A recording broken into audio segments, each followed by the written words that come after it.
Ladies and gentlemen. Hello, how are you? Welcome to my channel. My name is Tia Denise. Today we're doing the Friday News Roundup, and I am so excited. We've got three main things to talk about, and some piddly junky things that we might talk about at the end if I get a chance. But they're not big hitters, they're just things that I was like, I don't talk about that. So we'll see. And if I don't get a chance, I'll make a video later. But the three things we got to talk about today, heavy hitters.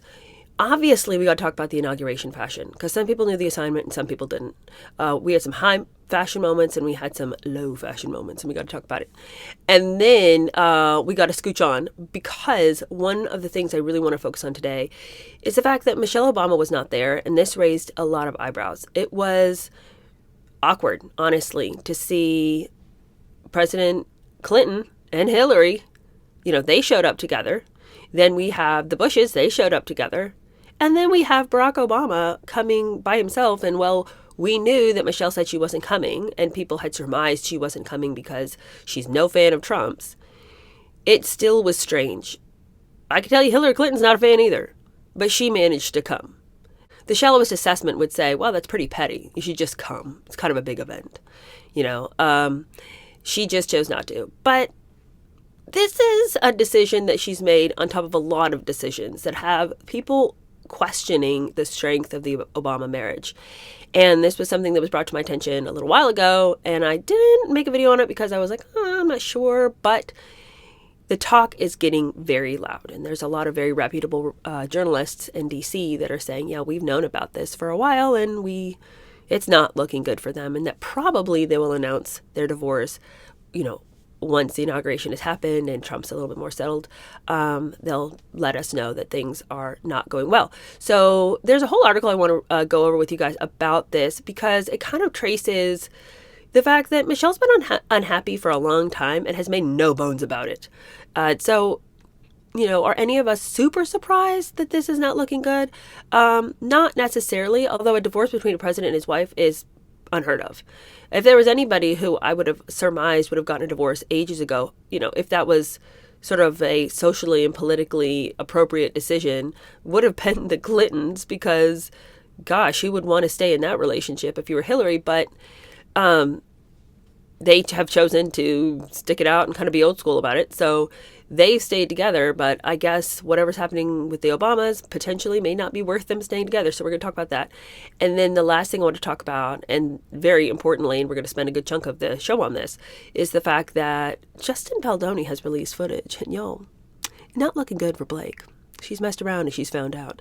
And some of you guys were not pleased with the way that I discussed this case last time when I was sort of introducing us to this whole topic. And a lot of you had very strong opinions that I did not take Justin's side strenuously enough. Now, I think that some of you guys didn't finish watching the video because in the comments, some of the things that you said I didn't cover I actually did, but later on. So I don't know. But for those of you who felt that I was unfair because I sort of took Blake's side first and then I took Justin's, but you didn't think I took Justin's side strong enough, don't worry. We're all on the same page today because Blake looks like trash in this little video that was released. A video that she said that she had specifically talked about in her complaint. And she had painted this horrible picture in which she was taken advantage of, in which Justin had treated her like she was just something to be used up. And she is really specific about what he did. But then when you watch the video that Justin's team decided to release, because they're like, wait a second, we know exactly what you're talking about, and we'll show you that that's not true. They've released footage of this very incident that she described.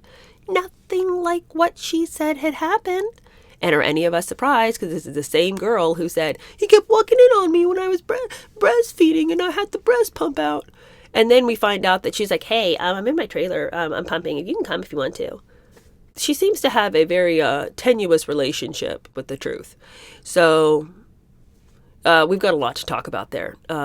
It's looking really bad for Blake. And it's been looking bad for Blake, but with each bit of evidence that Justin's team releases, she needs to start panicking.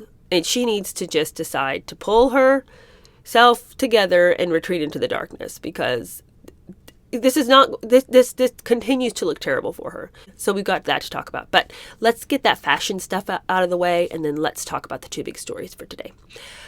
The inauguration was some high fashion, and I was here for it because in America, we don't have very many events where high fashion across the board is the expectation. So when we got to see people coming in these gorgeous coats, because you guys, it is freezing here in DC. Everybody was like beautifully, beautifully made up. Ivanka Trump, I think, I loved her look the most. The structure of that coat was divine, and the hat was so cute. I loved it. The person everyone was talking about was Melania Trump, because she had that boater's hat and she was wearing this navy coat and this really crisp white scarf. It was so chic. I loved it. And there's been debate. I mean, some people loved the hat. Some people hated the hat. Some people felt like the hat was too hard an edge. Some people said, oh, she deserves to feel this, really stark, serious way because of what she'd experienced in the last, several years. And so there was a lot of chatter about the hat. I loved the hat. I loved the whole look. I loved how crisp and clean. I loved the straight lines of it. Loved it. JD Vance's wife, Usha, looked beautiful.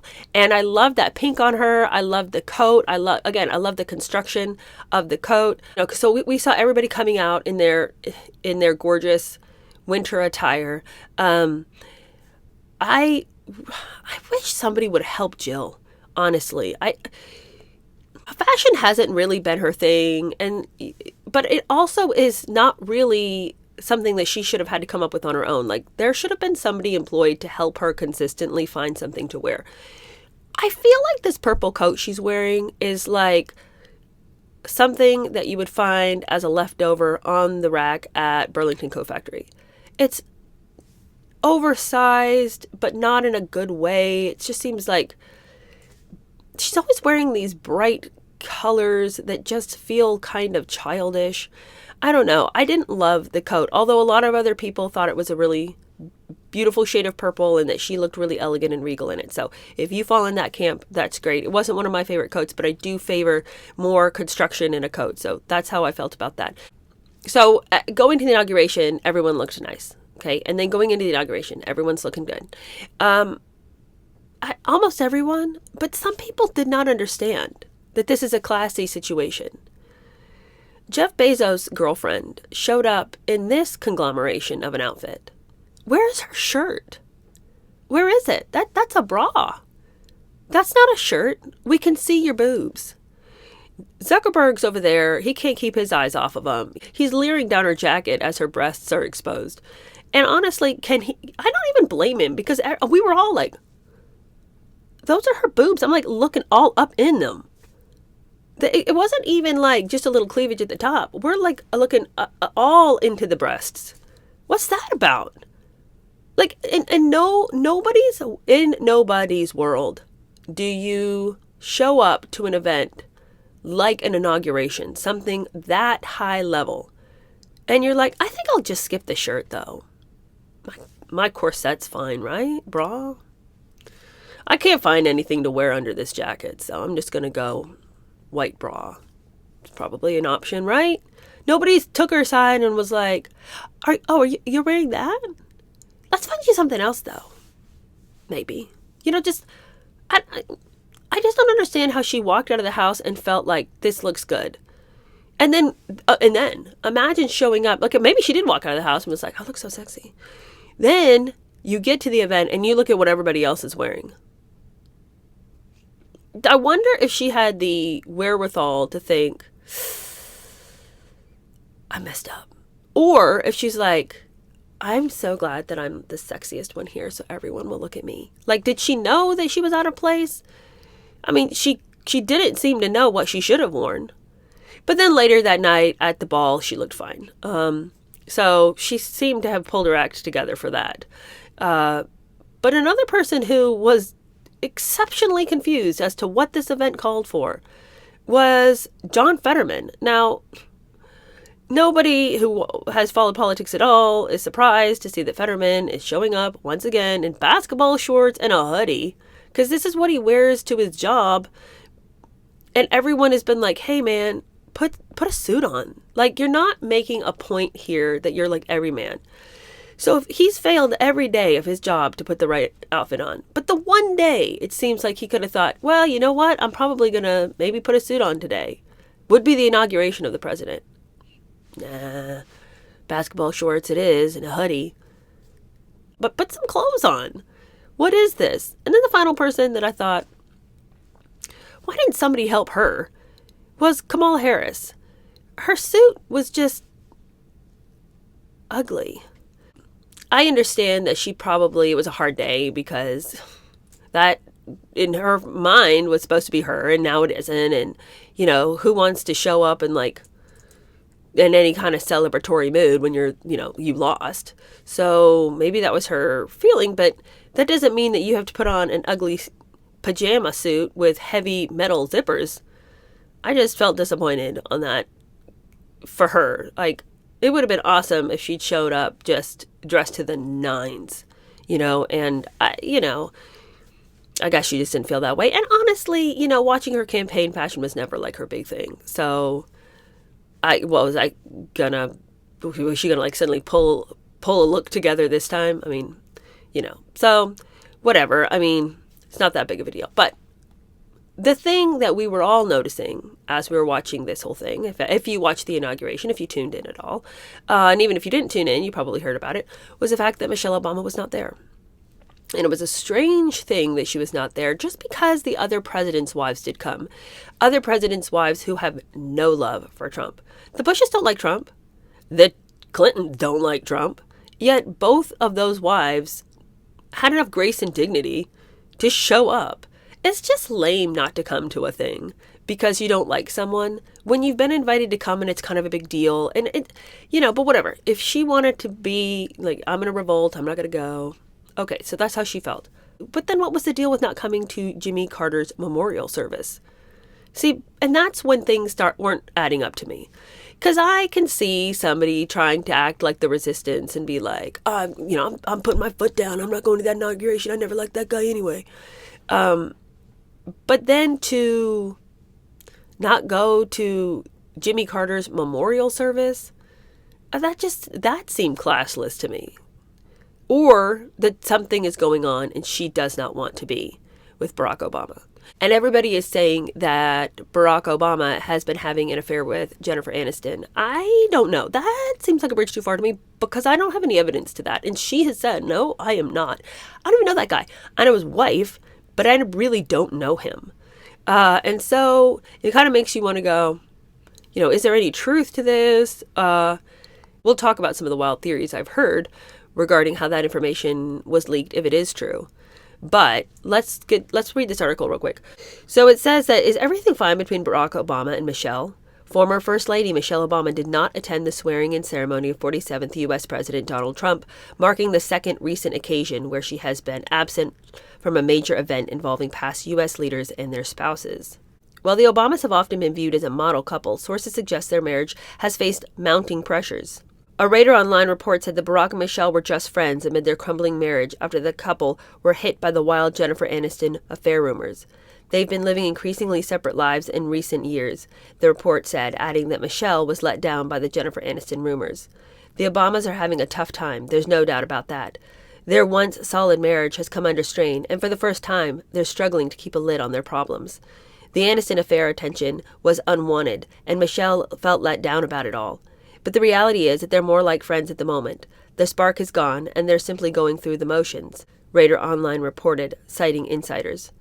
Amid the speculations, Barack Obama posted a heartfelt birthday wish for Michelle, calling her the love of my life.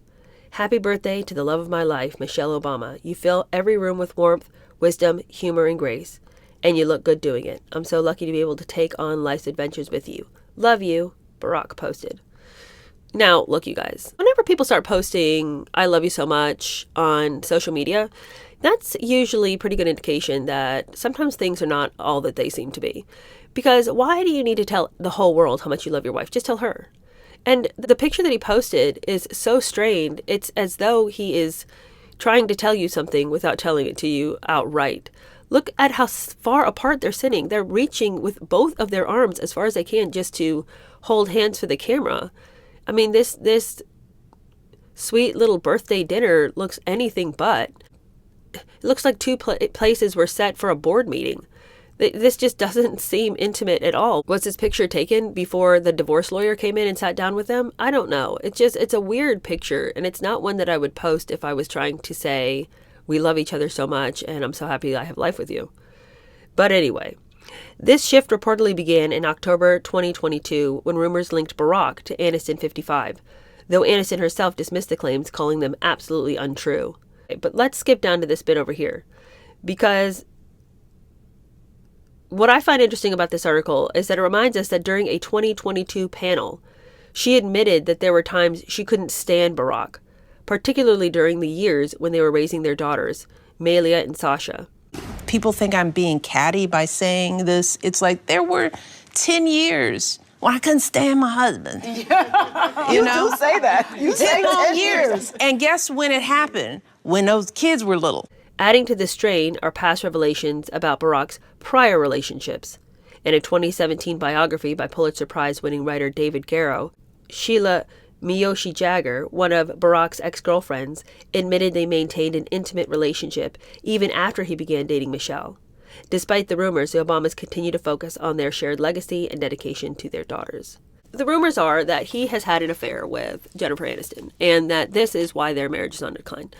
But if she was saying way back in 2022 that for 10 years she absolutely hated her husband when she was trying to raise their kids, it's kind of like, well, I can imagine that your relationship probably isn't on real steady ground if you spent 10 years hating the man who was the father of your children and you guys were trying to live under the same roof. I can't imagine now that the girls are out of the house and there's no reason for them to stay together, that she would even bother. And then if it is true that he had this relationship with Jennifer Aniston, which many people say they know to be a fact, including friends of Jennifer Aniston's, it tends to make you go, yeah, probably they aren't very happy. They probably are seeing other people, or maybe he's seeing other people if that was something he did in the past. But you guys, there's other things about Barack Obama that make me feel like I'm not so sure if this Jennifer Aniston thing is so true. Although, perhaps he likes a girl with a strong jaw. Because Barack Obama has been linked to affairs with men as well. And pretty well known. It's a pretty well known fact. So if somebody had said he had an affair with a man, I might actually believe that more than this Jennifer Aniston thing. I don't really see that happening. But, what do I know? I don't know these people. Now, the scuttlebutt in D.C. is that maybe the Bidens, feeling like they were thrown under the bus by the machine of the Democrats, are maybe throwing out some rumors of their own. But if I were the Bidens, I'd be very careful, specifically if I were Jill Biden, because there's plenty of things that people could say about what she's been up to. That's all I'll say about that. But what do you guys think? Do you think that there's any truth to these rumors whatsoever? And which part of this, if you do believe there's any truth, which part of this do you think is definitely true? And which part do you think is like, I don't know about that. I don't know about that Jennifer Aniston bit. But if those two were unhappy and getting a divorce, I 100% believe that. It's weird that she wouldn't show up to two events. Maybe the Trump inauguration, if that was her only thing, and I still would think that was ungracious and odd. But not coming to the Jimmy Carter memorial, and then, going on talk shows and kind of acting like, when she's asked about Barack, she seems like she barely knows him. Doing well, working hard on the Obama Presidential Center. So we've been able to get some fun dates. That picture was us at the U.S. Open, and that was the first time he got to go to the U.S. Open in person. But he's working hard on the Obama Presidential Center, which is on the south side of Chicago. I love that. Yeah. He's working a lot. Lots and lots of work. So much work. But it doesn't really feel like she's saying anything enlightening about who he is, what he's up to, what it is to live with him. It's just like she's doing her thing, he's doing his. Oh, yeah, that guy. Oh, yeah. Let's see, what's he doing? Working. Yep, a lot of it. He's a workaholic, how he is. And there's no joy even in her voice when she talks about him. You know, it's like, oh yeah, okay, you're gonna ask me about him. Yeah, he's good. Okay, let's move on. Like, that's her whole persona when she talks about her husband. Am I shocked or surprised that this could possibly be true? Not at all. But I don't know that I believe the Jennifer Aniston thing. It's just not where I think that the straying eyes would go. I just don't think so. And maybe there is some truth to it. I don't know. But you guys let me know what you think. But let's talk about what we really want to talk about. Justin Baldoni. Let's talk about that tape. Okay, you guys. When I saw this released on Tuesday, I desperately wanted to make a video then, but I thought, no. I'll wait till Friday. We'll talk about it on Friday. And this is what I think, you guys. Blake is a flagrant liar and not a very good one. And the fact that she would try to make such ridiculous claims about events that happened, knowing that there was evidence out there, just shows how incredibly self-righteous she is. Because she thought that no one would dare to call her on any of this. And I don't know if she's just spent her whole life manipulating the truth and has always just been pretty enough for people to just want to take her side. But that literally ends today. Because she is mean. She is a mean person. And we've seen it. We've seen it in the clips. We've seen her being rude to other people. We've seen her being unkind to interviewers. Like, I won't even bother to replay those because you guys have seen them 1,000 times. So I won't take up more of your time. You guys know that stuff. But here is yet more incriminating evidence. And I can't even believe that she tried to paint this video as as something that completely wasn't. Before we even play the footage that we're going to talk about, I need to give you some context for that footage because you need to know what she said this footage was, the way she described it in her complaint. This says, on another occasion, Mr. Baldoni and Miss Lively were filming a slow dance scene for a montage in which no sound was recorded. So they're not supposed to be really necessarily in character, they just got to get some footage. Mr. Baldoni chose to let the camera roll and have them perform the scene, but did not act in character as Ryle. Instead, he spoke to Miss Lively out of character as himself. At one point, he leaned forward and slowly dragged his lips from her ear down to her neck as he said, "It smells so good." None of this was remotely in character or based on any dialogue in the script, and nothing needed to be said because, again, there was no sound. Mr. Baldoni was caressing Miss Lively with his mouth in a way that had nothing to do with their roles. When Miss Lively later objected to this behavior, Mr. Baldoni's response was, "I'm not even attracted to you." So, there she is just trying to be in the scene. And then he's like sniffing her neck and making her feel weird. And then when she said don't, he said he wasn't even attracted to her.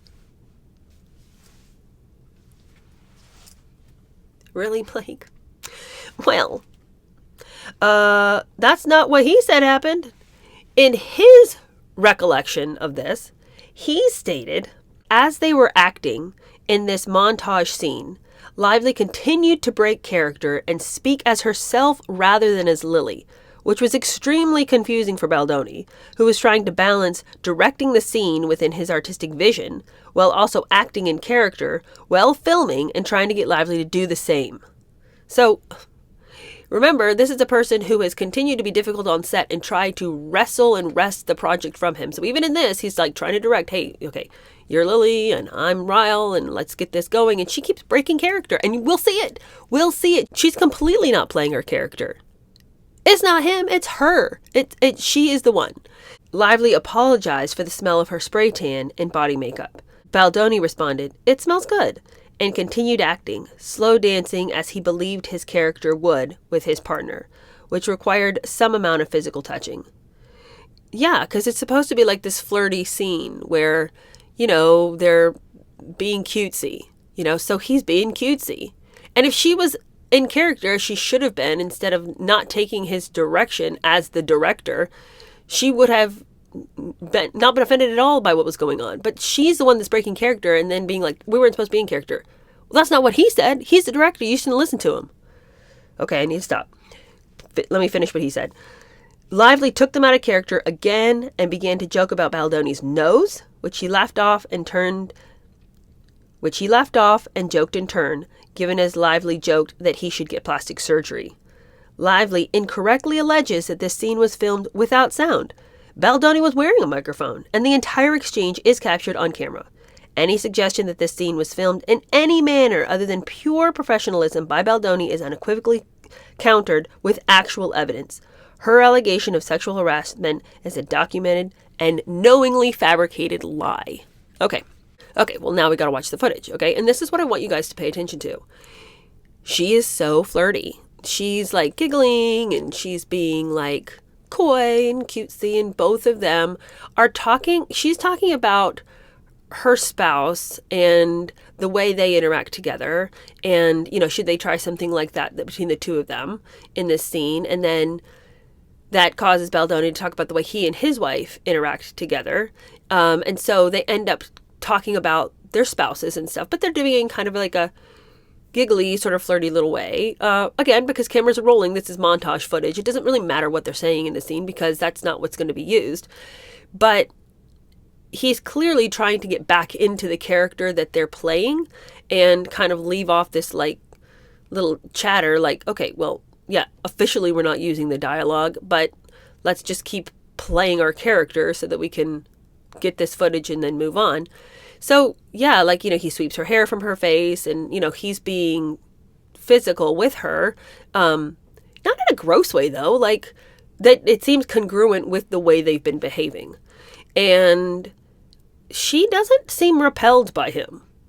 You tell me, does this look like somebody who is repulsed, frightened, scared, feels like she is being assaulted, feels like she's being used and abused? Oh my gosh, we don't shut up. And Emily and I have we have these moments where staring. You just stare. Literally we've done it for like 5 minutes.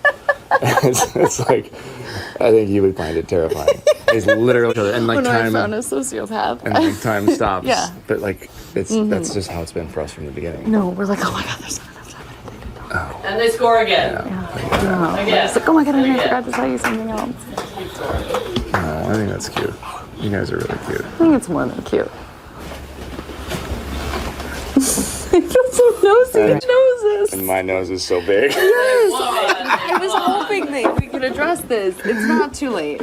Just gotta shut down. We gotta call an insurance month and just deal with that. Yeah. And then I'm not getting beard on you today. I'm probably getting spray tan on you. It smells good. Well, it's not that. It's my body makeup.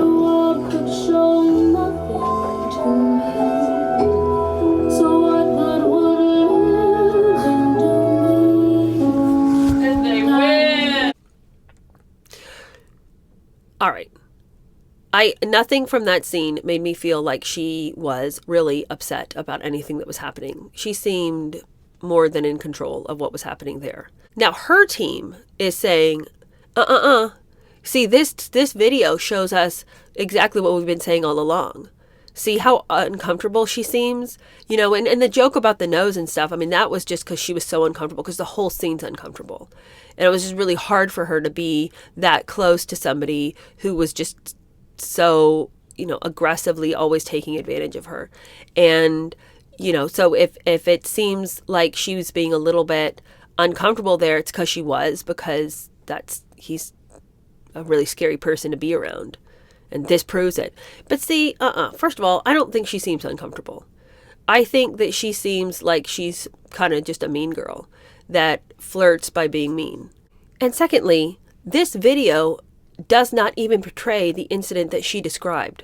So for her team to come running back over and being like, no, you can see she's uncomfortable. Okay, but even if that were true, which I cannot even concede that's true, this video does not describe or show the incident that you claimed happened. So you can't come back now and be like, can you tell? Can't you see how anxious she is? How awkward she feels? No, I can't, because I'm too distracted by the fact that no one was licking her neck like she said they did. You know what I'm saying? It's not. She looks ridiculous. This whole thing looks terrible. Now, what's crazy is that she's filed her lawsuit and Justin's filed his lawsuit, and now she is trying to come out, and her people are trying to come out and put a gag order on him that he can't come out and talk about any of this, and that that's enough. No more trying this in the court of public opinion. But wait a second, Blake. You were fine about trying it in the court of public opinion when you went and ran your little butt cheeks on over to the New York Times. And when you leaked a bunch of information to them and talked to them about how Justin Baldoni was on a streak to destroy you. When you worked with them and leaked all that information and gave them all kinds of info that they otherwise would not have, somehow you didn't care about it when we were trying things in the court of public opinion then. So why does it bother you now that stuff's coming out that makes you look like such a monster? It's like, Blake, just don't be a monster. See, it's like the chickens have come home to roost, have they not, Blake? So you can't be in panic mode now. You spent years being unkind to people. You're not a decent person. You're mean. And this is the consequence. And she's just shocked and amazed and chagrined that this is all the way things have ended. I have no patience. I have none. I really did try, too, to be, like, even-handed, as you know. Because I don't like to just suddenly decide that, oh, well, you know, I don't like that one person. So I'm absolutely going to take the other person's side, regardless of if I could be fair. I'm not going to be. I don't want to be like that. I try to be fair with every story that I tell. I try to find some middle ground, but I'm losing my ability to do that with Blake, and I didn't have it on this episode. So maybe she'll do something, and maybe I'll see something, and so I can come back to being sort of fair and in the middle. But for today, I don't have it for her, and it doesn't look like I'm going to get it back. Okay. Turns out we do have time to speak just slightly about the situation with Heidi and Spencer, and just give a little bit of an overview on what is happening in Hollywood and in LA. Heidi and Spencer, as we discussed last time, have really tried to milk this for all that it's worth. And apparently Spencer was over there bragging about how they've made like $24,000 on TikTok. And he's like, you know, throwing out all these numbers and like, look how well we're doing. And then he's also been getting aggressive with people like the host of Call Her Daddy podcast. He was saying that, you know, she was, you know, really a traitor because she had not promoted Heidi's old/new album, and that, you know, she should have done more to help the Pratts out. But unfortunately for Spencer, people are kind of done with his little dog and pony show. And even his ardent supporters are like, man, you got to chill, because there's like a lot of people who need our help, assistance, and attention, and it can't always be about you and like you getting up on here and like bragging about how much money and all this. It's like, maybe just try to take care of your family. So then he came and he sassed us about that. This is a 15-year hustle you're watching. I'm going to be doing this every day for 15 years. So if it angers people, they're going to just have to block me or unfollow me or mute me, because I haven't even gotten started. Let me tell you that much, because I've been delirious, I've been exhausted, I've been an emotional wreck. But when I bounce back and have my full energy and superpowers and the Holy Spirit taps in fully, it's a wrap. I'm going to be really angering people because they're going to see me on Forbes magazine covers. And it's going to be how Spencer rebuilt an empire from nobody, poor celebrity to A-list rich celebrity. The thing about Heidi and Spencer Pratt is that they know that there's lots of people who are interested in what's happening with these celebrities whose homes have burned down. Because obviously these people are celebrities because the country cares what they do. If we didn't care what people did in Hollywood and LA, they wouldn't be celebrities and we wouldn't know what they did because we'd never look it up to see. And they'd lose all their fame and attention. So obviously Heidi and Spencer are playing into that desire of, you know, the rest of America to be like, what's going on over there? Can we help? Okay, so they've chosen to do it one way that has turned out to be quite self-aggrandizing. And then we have Chris Pratt, so we got another Pratt, but I love his approach here because he knows that people are curious about what's going on. And he posted a video the other day. He's finally getting in to see his home. It was not burnt to the ground, but I don't know how well his home is standing, or even if there's much that they can be done. I don't know what the smoke damage, I don't know what is going on. So, but anyway, he just pulled into his neighborhood. And then he recorded this video, and I love the way that he shared about it. There was no self-pity. There was sadness for the loss of everything that was in their neighborhood, but then just acceptance that the Lord would get them through and that God's still watching over them. And it was like a completely different vibe from the Spencer and Heidi that are just like desperately grubbing for your attention and like crying and carrying on. And then just a very stoic, like, hey, I know you guys are interested. Thank you guys so much for your prayers. This is where we're at. You know, all glory to God. And, you know, we're just going to keep moving forward. All right, I'm going to go check out my house. Miraculously, it's still standing. By the grace of God, we have 4 walls and a roof. I'm going to go check out the town. I haven't been back since the Palisades fires. It's truly devastating, as you know. And yeah, silver lining is my house was saved, but at the same time, so many people's houses were burned around us, and the community's gone. My son's school's gone. My son's mom's house burned down. Dozens of our friends lost their homes. It's just wild. And we're resilient, and we trust in God, and consider it all a blessing. Thanks for all your prayers and your support and your help. It's been inspiring to see how our communities come together. And I'll give you more updates now that we're kind of getting back into life. Here we go. God bless you. Thank you for your prayers. Talk to you soon. I have so much respect for the way Chris Pratt handled that. Meanwhile, Paris Hilton doesn't want to be left out. She wants you to know that because of the fires, like, her 2-year-old son is now wanting to grow up to be a fireman. And I am so excited for him because at the age of 2, to be able to know exactly what you want to be is awesome. The 2-year-old knows that his whole house was ruined because of the fires. The firemen are the heroes.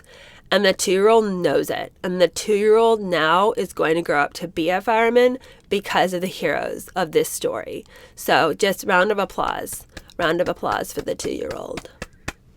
And finally, there is a Britney Spears biopic that is in the works. And Britney Spears herself is supposed to be very heavily involved. And this whole biopic is going to be based on the book that she wrote that we read on the channel. And I just have to tell you right now that I think anything that Britney Spears decides to be heavily involved in is going to probably not work out very well. I would love for her to get some legitimate help. But the dancing videos, you guys, they don't stop. The wild eyes. What is happening with her?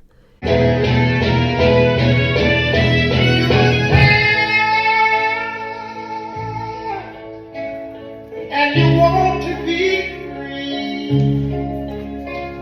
My love is going strong. I think the thing that's kind of crazy to me about Britney is that, like, she was known for her dancing, you know, and her moves on stage. But now she's just like whirling around and around and around with like a silk scarf very childishly. It's like, you know, just like kind of how you'd like goof around as like a little kid, like coming up with your own dance moves or whatever. But it's just wild and it's chaotic, and it's her eyes that frighten me. So God be with any of the people, director, producer, whoever decides to sign on to this. Supposedly the guy who directed Wicked, I think, if I remember correctly, he's the one that's chosen to walk into this. And I suppose after you've gotten done with Grande and Arrivo, you know, what kind of crazy can't you handle? He's decided to sign on to this. So we'll see how he manages. But I don't know, you guys. I feel like we probably won't actually end up seeing this Britney Spears biopic. But if we do, I'll review it. Anyway, thank you guys so much for hanging out with me. I appreciate you guys always tuning in to our little Friday news roundup, and for hanging out with me for the bigger stories and the not so big stories, and just letting me blah, blah, blah. I appreciate it so much. And I will see you guys next week, next Friday. And in between now and then, we're going to be finishing up our book on the Kennedys, and then whatever else I want to talk about until I find my next book. All right, talk to you later. Bye.